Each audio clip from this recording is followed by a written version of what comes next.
जर आपल्या मुंबई महानगरपालिकेच्या बीएमसी एस्टेट प्रॉपर्टीवर गिरणी कामगार, पोलीस कर्मचारी, शासकीय कर्मचारी, महानगरपालिकेच्या कर्मचाऱ्यांसाठी तुम्हाला परवडणारी घरं बांधायची असतील तर तुम्ही कोणाला मतदान करणार?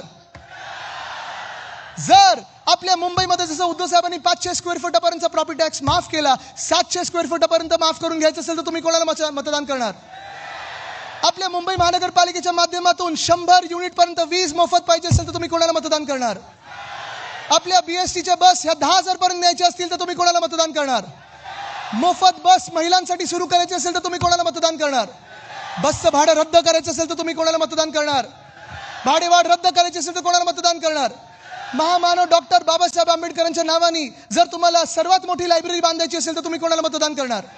लहान मुलांसाठी पाळणा घरं बांधायची असतील तर कोणाला मतदान करणार? मुंबईत चांगले रस्ते पाहिजे असतील तर कोणाला मतदान करणार? मुंबईत शुद्ध पाणीसाठी डिसॅलिनेशनचा प्लांट बनवायचा असेल तर कोणाला मतदान करणार? मोकळी मैदानाचं मोकळीच ठेवायची असतील आणि बिल्डरांच्या घशात नसतील टाकायची तर कोणाला मतदान करणार? जर आज आपल्याला ह्या मुंबईमध्ये चांगलं कॅन्सरचं हॉस्पिटल बांधायचं असेल तर तुम्ही कोणाला मतदान करणार? जे हॉस्पिटल भाजपला प्रायव्हेटाईज करायचे आहेत ते प्रायव्हेटाईज करून येतं 5 अजून मेडिकल कॉलेजेस बनवायचे असतील तर तुम्ही कोणाला मतदान करणार? महानगरपालिकेमध्ये जसे आपल्या 10वी पर्यंत शाळा आहेत, 12वी पर्यंत ज्युनियर कॉलेज करून घ्यायचे असेल तर तुम्ही कोणाला मतदान करणार?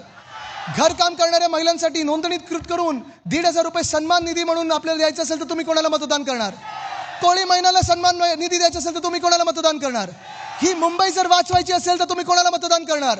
तुमची ओळख जर जातपात धर्मपंथ न पाहता जर मुंबईकर असेल तर तुम्ही कोणाला मतदान करणार?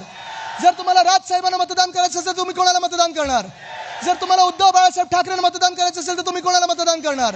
जर तुम्हाला आपल्या मुंबईला जिंकवायचं असेल आणि दिल्ली समोर ताठ मानेने उभे करायचं असेल तुम्ही कोणाला मतदान करणार? वंदनीय हिंदू सम्राट बाळासाहेब ठाकरेंना मतदान करायचं असेल तर तुम्ही कोणाला मतदान करणार?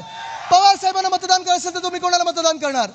तुमच्या आमच्या मुंबईसाठी तुम्हाला मतदान करायचं असेल तर कोणाला मतदान करणार? आपल्या भविष्यासाठी मतदान करायचं असेल तर तुम्ही कोणाला मतदान करणार? आपल्या भवितव्यासाठी करायचं असेल मतदान तर कोणाला मतदान करणार? आपला वचननामा वचनपूर्ती करून घ्यायची असेल तर तुम्ही कोणाला मतदान करणार?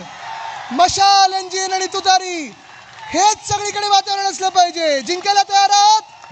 लढायला तयार आहात? जिंकायला तयार आहात? चला मग लढूया आणि जिंकूया. धन्यवाद. जय हिंद, जय महाराष्ट्र, वंदे मातरम.